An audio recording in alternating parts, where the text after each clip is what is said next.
Assalamu alaikum and welcome to a special episode of Perspective. 5th February 2021, 2 years since India abrogated Articles 370 and 35A, stripping the state of Jammu and Kashmir of autonomy after 7 decades. A move targeted towards changing the demographic of the Muslim majority region.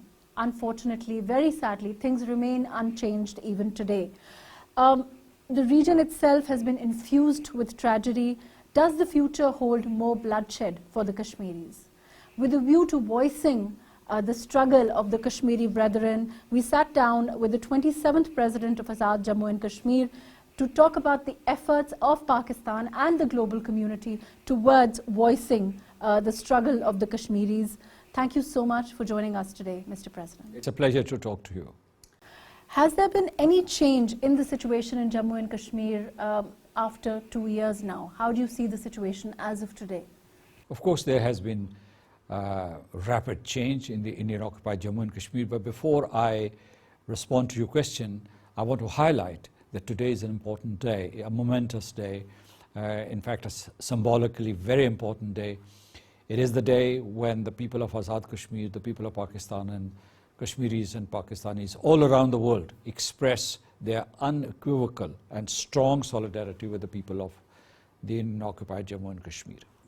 And today, this day of solidarity with the people of Jammu and Kashmir is being marked and observed all over the world. I think more than 100 cities are holding demonstrations or seminars or webinars to mark this day, to convey this message to the people of Jammu and Kashmir that you are not alone, that the state of Pakistan, the people of Pakistan, the people of Azad Kashmir, Pakistanis and Kashmiris all around the world and their friends and local parliamentarians there or local government officials and opinion makers are with them. So the international community has not deserted them. This is the message that should go to Srinagar. This is the message that should go to New Delhi. Now, you asked whether there has been a change. There's been, as I said, there's been rapid transformation in the Indian-occupied Kashmir since August 5th, 2019. Right. You know, on that day, on that ominous day, on that tragic day in the history of Jammu and Kashmir, India took several illegal steps. They reoccupied the territory, they invaded the territory, they beefed up their troops, they increased the number of the troops to 900,000, and they laid siege to the entire territory. That siege continues up to this day. People called it lockdown or communication blockade, but it is a siege. It's a military siege against an unarmed people, a civilian population. And that's not all. These occupiers, this colonial power from Delhi, they have bifurcated the territory into two parts. I mean, you have Ladakh and Jammu and Kashmir, which have been separated. The unity of the Kashmir territory, the occupied territory, has been shattered. And these two union territories, so-called union territories, have been connected with the federation as if they are federal territories, which they are not, because this is a disputed territory. And they have totally disenfranchised the people. The people of the Jammu and Kashmir territory, the occupied territory, these 14 million people have absolutely no say in the decision making that has taken place there. There's this alien, his name is, an alien from India, a non-native, his name is Manoj Sinha, and he is taking decisions, he's a lieutenant governor, taking decisions on behalf of the people of Jammu and Kashmir. That's not all. Last year they started this exercise, this pernicious exercise, a very organized exercise to change the demographic composition of the territory. And up to now, according to the informal statistics that we have, I mean, unsubstantiated yet, the real number may be much, much bigger, that they have imported some 2 million Hindus from all over India, and they have illegally settled them in the Indian-occupied Jammu and Kashmir. Now, this is a huge number given the delicate demographic balance in the region, because it's a Muslim state, it's a Muslim majority state, and the violent extremist leaders of the BJP and RSS are saying openly that they would increase this number to 5 to 6 million to disrupt the democratic balance of the occupied state. So now you talked about changes. These are evil deeds that are being committed there. Right. And this is being done without accountability, with absolute impunity, and the international community is not taking cognizance of the situation. The situation is horrendous, and but I want to pay tribute to the diaspora community all around the world and the people of Pakistan and Azad Kashmir, the people of Jammu and Kashmir, the Indian occupied territory, that they continue to wage the struggle for the realization of the right to self-determination of the people of Jammu and Kashmir. More about the role of the diaspora and the struggle, of course.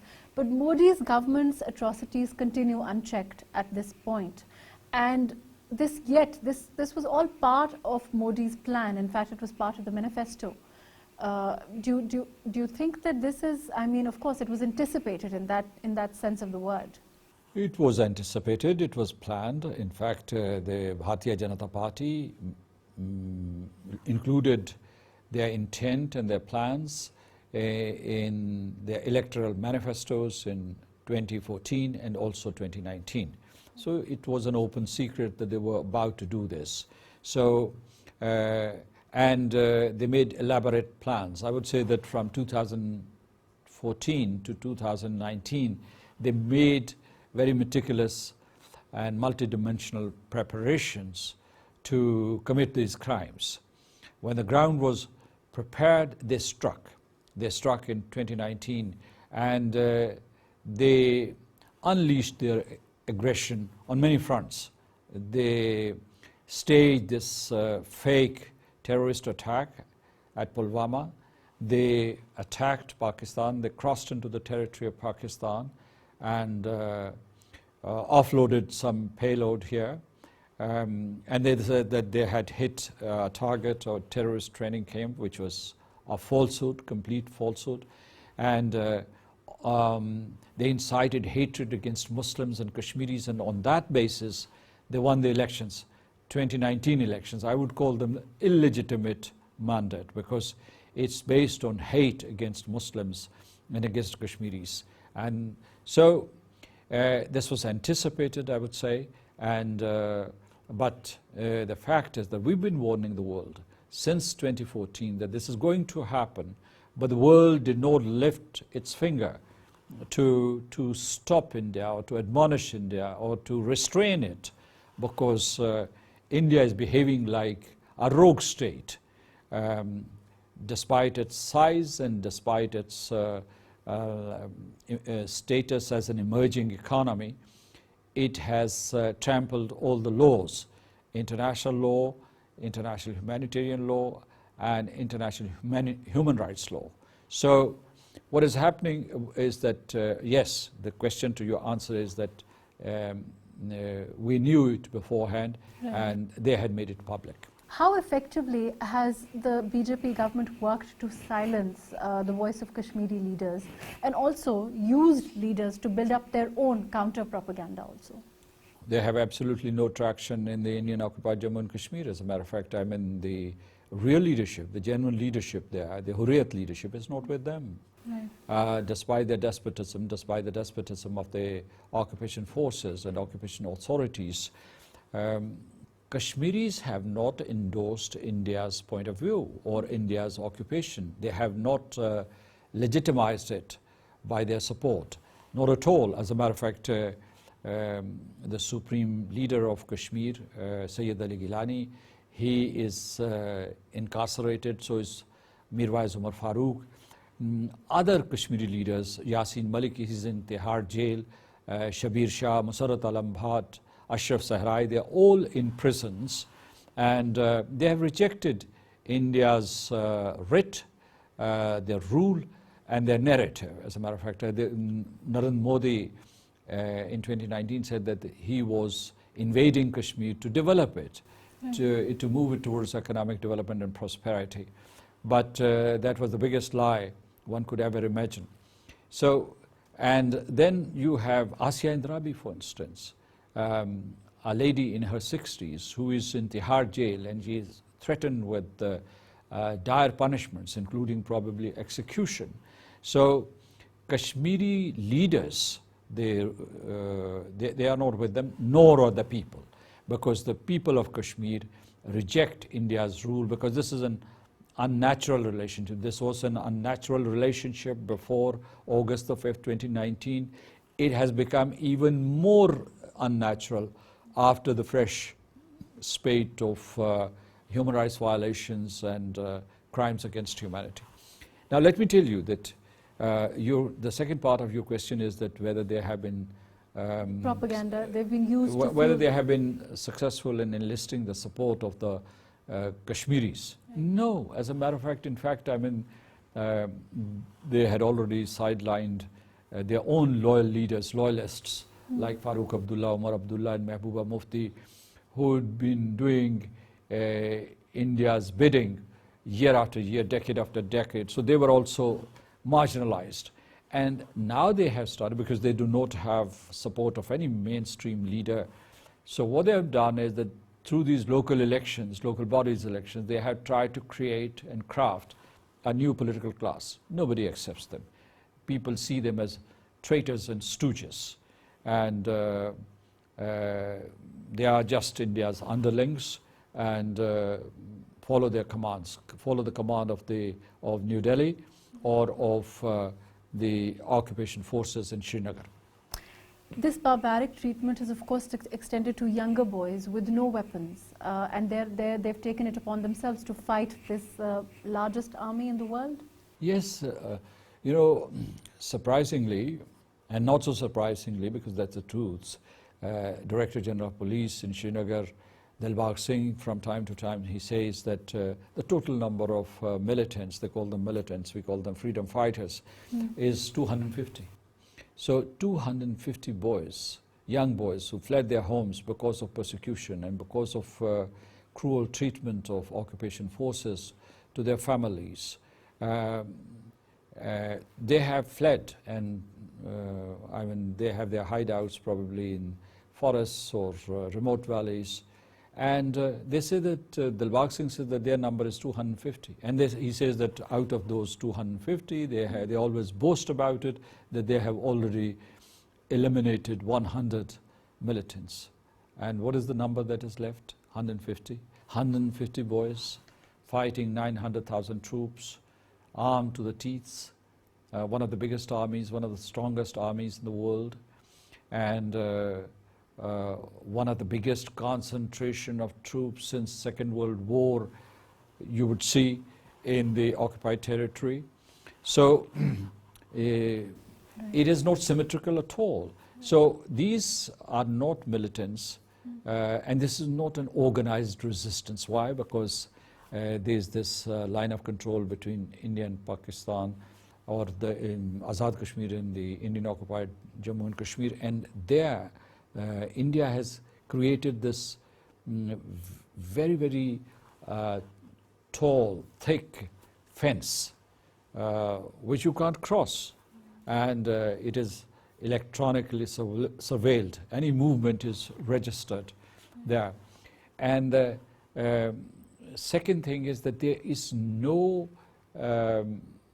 channel for providing any military support to these boys, I mean, in the form of weapons or ammunition. No, nothing. So crude weapons, no training, and no support system. Do you think India's own image has suffered as a result of all this, or do you think they've managed to elude the world? They claim to be the largest democracy in the world. If this is happening in the largest democracy, certainly the world has had to have noticed. Well, it's not the largest democracy in the world anymore. In fact, even going back to 1947, I would call it's the largest colonial power on earth. Right. We thought that we buried colonialism in the last century, but it is alive. It is, and the only colonial power that you have is India, because it has colonized the people of Jammu and Kashmir. This is about democracy.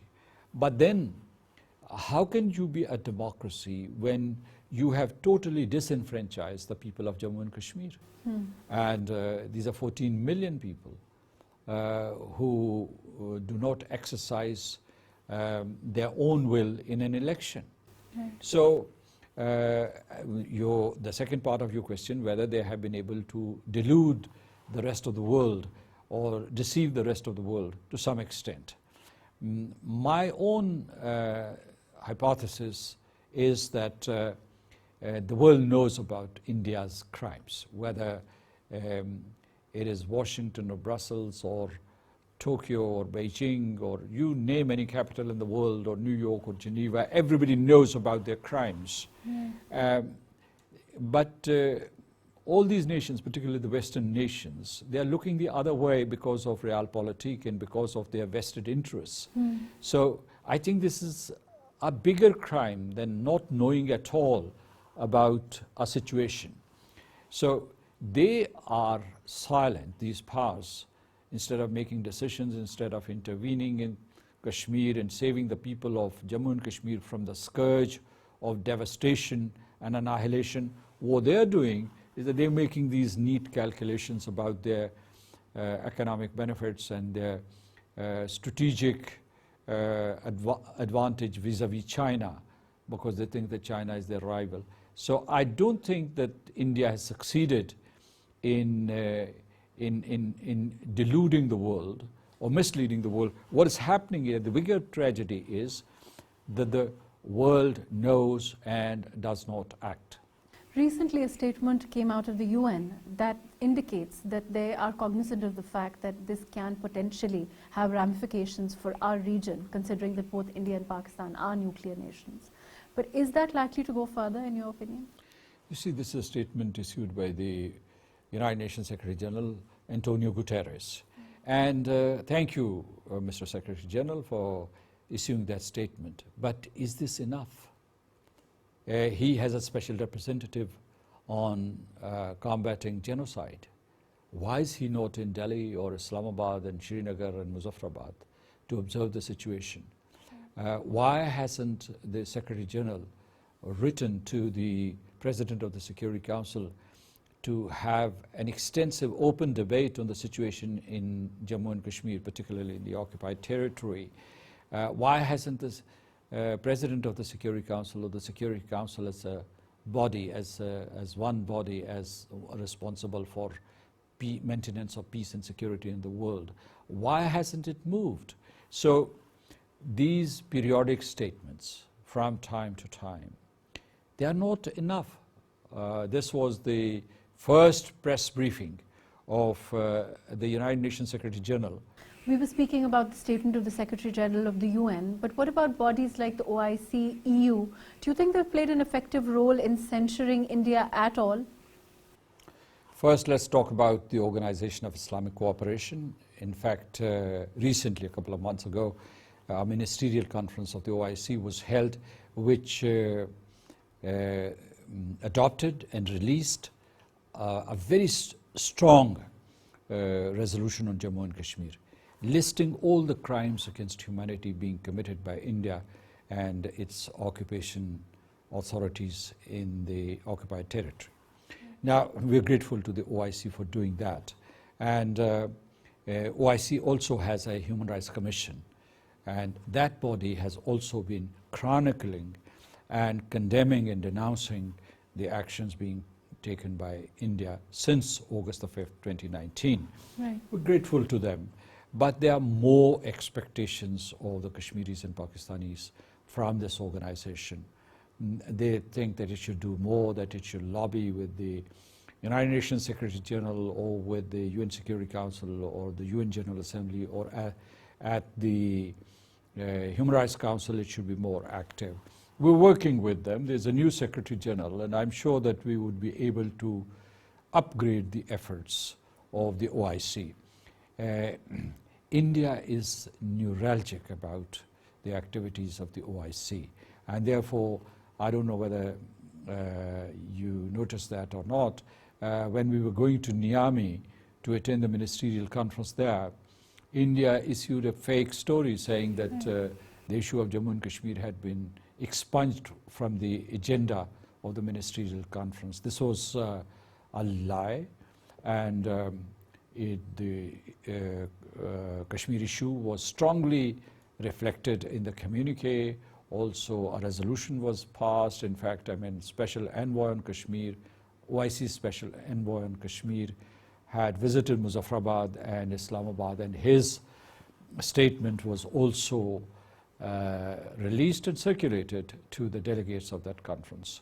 Also, the Saudi Foreign Minister, Mr. Farhan bin Faisal, he also made a strong statement. He was speaking as the representative of the OIC summit, because Saudi Arabia is the chairman of the OIC summit. So that was a substantive statement. People were a bit disappointed before that, because they thought that since August the 5th, 2019, Saudi Arabia had not given a very strong statement. So these were takeaways from that conference. These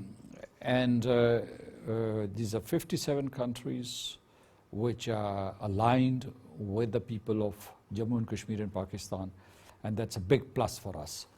You also asked about the European Union, and I would tell you that European Union last year, in January as a matter of fact, they have many groups. Their political coalitions or parties are called groups, and more than a dozen groups, in fact, a half a dozen groups, I presume, they introduced and tabled these resolutions, about 6 resolutions, condemning Indian actions in the Indian-occupied Jammu and Kashmir, demanding justice, demanding recognition of the right to self-determination of the people of Jammu and Kashmir, demanding implementation of the UN Security Council resolutions, demanding a referendum. And when I talk about these groups, the MAPs that I'm talking about, their number was 626 out of the total membership of 751. So we are grateful to the European Parliament for its very, very forthright stand. In fact, in 2019, they had also held a plenary session on Kashmir, a session which was held after years, as a matter of fact. But Indians are very crafty, very manipulative. What they did was that, in fact, in the plenary debate, they also tried to counterbalance what Pakistan was saying and started circulating this fake story that they were fighting terrorism in Kashmir. Who is the terrorist there? It's the Indian occupation forces, state terrorists, state-sponsored violence targeting Kashmiris. And last year in January, when these resolutions were introduced and the European Parliament was about to adopt them, with this thumping, overwhelming majority, they said Narendra Modi would visit Brussels or the European Union in March, and therefore they should be rescheduled. And then there was COVID-19, and those resolutions could not be passed. So thank you, European Parliament. I would also, in the same breath, I would like to tell everybody that the US Congress was active, and they held a series of hearings, and they heard many testimonies, and these testimonies were a very broad and compelling indictment of India's crimes. Now, let me also tell you that while we are grateful to these parliaments, also the Malaysian parliament and Turkey, for instance, has been on the forefront of defending the rights of the people of Jammu and Kashmir. The President Erdogan, and also the parliament. I was invited as a chief guest in one of their events, which was a grand event, as a matter of fact. And Malaysia also, in their parliament, also former Prime Minister Mahathir Mohamad, he took a very, very strong, courageous stance against India. He said that India had invaded the territory on 5th of August 2019 and occupy the territory. So I want to thank all these friends all over the world. But the problem is, I mean, yes, there's been such receptivity. People open doors to listen to the Kashmiri voices. But the real tragedy is that the decision makers, governments, for instance, 10 Downing Street or White House or the European Union itself, they haven't taken a diplomatic initiative to save the people of Jammu and Kashmir. Let's talk about governments. Let's talk about White House. There's been a recent change in America. How do you see the situation then? How do you think now things will change? Do you think that the policy of the US can change? They can perhaps take this up on another level? What are your hopes from that? President Joe Biden is an experienced statesman. He was vice president during President Obama's administration, and he's been a known figure, very active and dynamic figure on the Hill. So he knows the region, he's met our leaders, he's familiar with this issue of Jammu and Kashmir. He's dealt with it directly or indirectly in his past roles. But in Kamala Harris, the vice president, of course, she also made very reassuring and supportive statements when she sent this message to the people of Jammu and Kashmir that you are not alone, that we are watching what India is doing. These are very positive messages. She said this during the primaries and during the election campaign.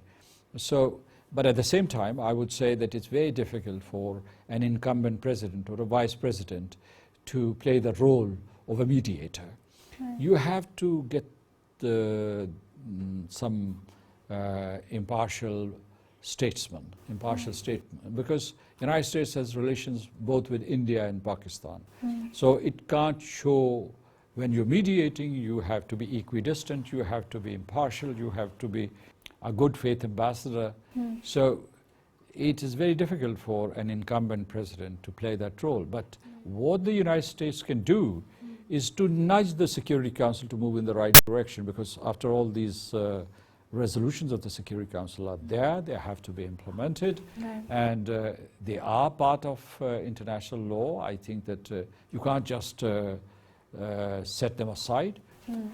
And if a mediation process has to be started, I mean, there can be consultations between the permanent 5 members of the Security Council, United Nations Secretary General, also President of the United States. So let's keep our doors open for mediation, for diplomacy, for some sort of intercession by the international community, including by the United States. But we should not have very high expectations, because the situation is very complex, and India is seeking exceptionalism. India doesn't believe in diplomacy or dialogue. It believes in brute force that it is using criminally in the occupied territory. Let's talk about the Pakistani efforts. You know, there has been a renewed effort, and you know, all governments have always joined with the Kashmiri cause. It's been very close to the heart of all Pakistanis. But in terms of the role of Pakistan in trying to get this, you know, on the map, so to speak, in trying to get the world to react, how do you see that role? How do you see the role of the Kashmir Committee? What do you feel can be done in terms of what more can be done? Well, I would say that Pakistan has been active since 1947, and even before that. I mean, Qaid-e-Azam Muhammad Ali Jinnah was watching the situation very closely. When Pakistan came into being, he visited Kashmir many times, and he knew the sentiments of the people of Jammu and Kashmir. In fact, the people of Jammu and Kashmir, way back in 1947, before the creation of Pakistan, on July the 19th, 1947, had decided that at that time, I mean, at the residence of Sardar Muhammad Ibrahim Khan, who was the founding president of Azad Kashmir, they decided that the entire state would join Pakistan. So Pakistan since then has been very active, year after year, decade after decade, no doubt about that. Coming to the present period, right. I would say that starting August the 5th, 2019, the government of Pakistan has been very vocal, very active. It has challenged India's actions, called them illegal. It has informed the international community, the United Nations. Because of the efforts of Pakistan, the issue of Jammu and Kashmir was revived in the Security Council, debunking India's theory that it's an internal matter.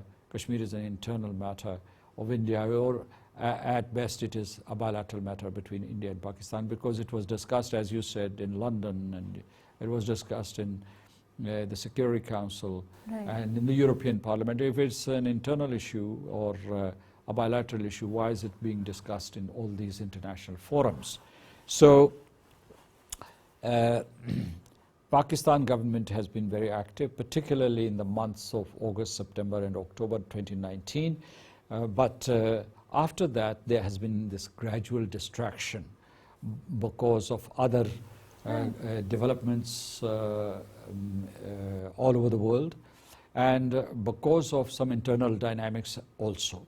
Still, I mean, I can witness that Pakistan, the state of Pakistan, is pursuing this agenda single-mindedly, resolutely, and we are grateful. The people of Jammu and Kashmir are grateful to Pakistan.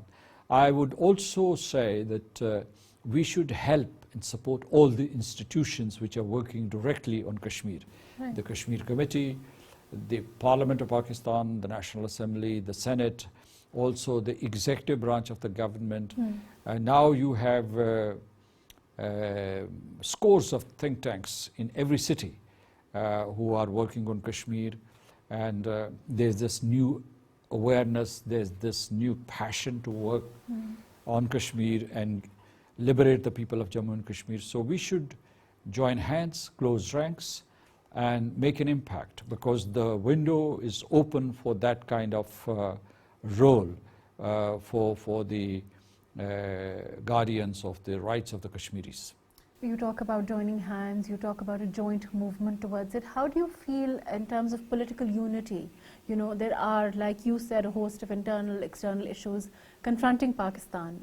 But do you think that there is also political unity as far as Kashmir is concerned, no matter whether it's the opposition, the government, across the board with political parties? It's a $100 million question, and there's no easy answer. As a matter of fact, I mean, when you talk to the heads of the political parties, they say that there's no controversy, there's no division about Kashmir at all, that it's a national security issue, that it's a national issue, that there's no dissension.